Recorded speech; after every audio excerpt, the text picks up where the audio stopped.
Hi everybody, I'm Dennis Daly. I spent 20 years with United Press International, most of it with the old UPI Radio Network. And my favorite assignment was going on the road producing and hosting American Montage. It was an hour-long weekly program. Now here's an edited version of one of those shows. If you look at the great performers of the 20th century, you realize that many of them are now gone. Some of them faded into obscurity long before their deaths, and others are remembered, but we just remember the music they performed. But there is one American entertainer gone now for several years who has left quite a legacy. A lot of people dwelt on the flamboyant life of Liberace, the costumes he wore, the cars he drove, the company he kept. But after his death, the Liberace Foundation has perpetuated the will of a man who just wanted to help young people excel in the complicated and competitive world of music. This week we go to the Liberace Museum, tucked away in a little shopping center in Las Vegas.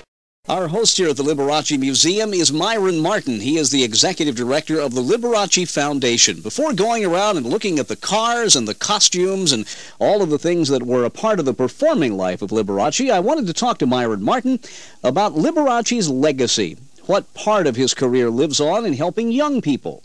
You know, it was Liberace's dream to help students of the performing arts, the creative arts, and it's his legacy and it's his money that he left that helped kids every year, and I say kids, I mean of all ages, college students, all the major conservatories. This year, 52 different schools were recipients of grant money from the Liberace Foundation, and from that, I mean, it's hundreds of thousands of dollars. It's kids who are in the arts, who want to study performance or creative arts, and I like to think of it as Liberace's way of helping people pursue their dreams and study their craft. You know, it occurs to me so often that we'll see a 10 or 12-year-old boy who is splendid in Little League, and they put his picture on the front page of the newspaper, and he's there with the mayor and his folks. But yet if he wins a dance contest or a piano contest or is brilliant in some artistic way, it's on page 13 someplace with a little tiny article. And not to get on a soapbox here, but I think it's refreshing that there is a way for people, even in isolated small towns, to have the opportunity to realize, to fulfill their talents, even if they aren't sports, and that seems to be all we think about anymore. Well, you know what? The way this whole thing started was years ago. Liberace, in connection with the Baldwin Piano Company, had the Liberace Talent Search. And this was a nationwide talent search. And this would have been about when? This was 60s, maybe? No, maybe 15 years ago. So I'd say around 1980 or 82, in that range. And here, there are these same kids that you're talking about that are the baseball players that get recognition in small towns, big cities, all across the country who competed locally, then statewide, then regionally, and then nationally. And Liberace's dream was to let some of those kids have the chance to perform on stage with him at the Las Vegas Hilton. And so, yeah, every once in a while you do see that, but you're right, I think the arts could use a little boost that way. And this is certainly one of those places where I most regret that I don't have the tools of Edward R. Murrow to paint pictures on radio as he did. But we are in a room in which there are mannequins, 2, 4, 6, 8, what, couple of dozen of them, and each is wearing one of his more famous outfits. One night he was to play with the Los Angeles Philharmonic at the Hollywood Bowl. And he said, you know, I don't want to go on stage with a black tuxedo just like everyone else, just like all 52 orchestra members are going to be wearing. So he said to his manager, Seymour Heller, he said, I want to wear white. I want to wear a white tuxedo for this performance. Well, it was unheard of back then. And in fact, the L.A. Phil apparently didn't like the idea that he was going to wear this white suit. And so he went on, performed in the white tuxedo. Great success that night. I mean, he played. And you could see him from the back row. And that was the thing, you know, in the Hollywood Bowl, if you're sitting way up top. You're almost in Oxnard. Exactly. Well, he was seen. And apparently after the concert, one of the reporters said, so, you know, how are you going to top this? And he looked around and he noticed a friend wearing gold lame, a lady wearing a gold lame dress. And he said, well, you know, the next time I perform here, I'll be wearing a gold lame jacket. And in fact, when we walk inside the wardrobe gallery here, you're going to see that very jacket from the 1952. Yeah, as you look around the room, you see everything from the, what he called his lasagna suit, and it's kind of a burgundy color. He used to tease that he would use that when he made lasagna in case he spilled something, you wouldn't notice the spill. And across the room is the red, white, and blue hot pants suit that he made famous at Radio City Music Hall. There was a matching Rolls Royce, red, white, and blue. It's a convertible that you see in the other building. And here he is in hot pants and boots. Well, now, how much did some of these weigh?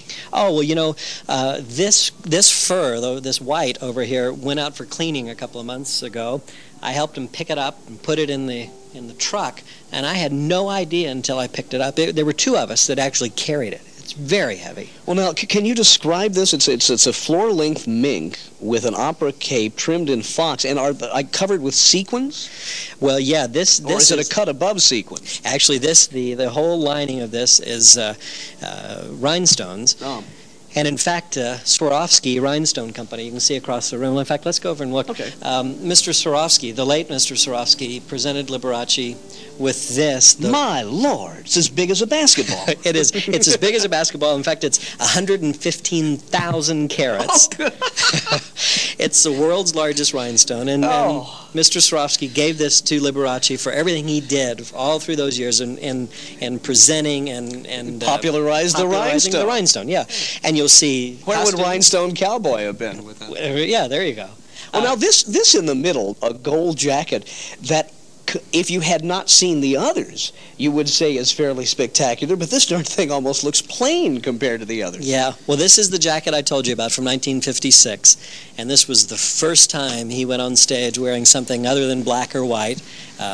You know, through the TV shows and all, he looked, you know, fairly conservative, if you look back at the old black and white shows. So out of everything here, in many ways, this is the most special, because this gold lame jacket with the rhinestone L on the chest is how it all started. Generally, is the demographic of the people who come here, I would tend to think by the era in which he was the most popular, it's going to be people in their middle age and somewhat later. But you get young people, you get kids here. I mean, this is my second visit here. Even if you did not know who Liberace was, this room is absolutely fascinating. Yeah, you're right. I mean, his fans reach across age groups. So many people have said to me, friends of mine and of all ages, they said, you know, I didn't know if I wanted to go see his show in Las Vegas, but I went, and I couldn't wait to go back and see it again, because he was that huge and spectacular a performer.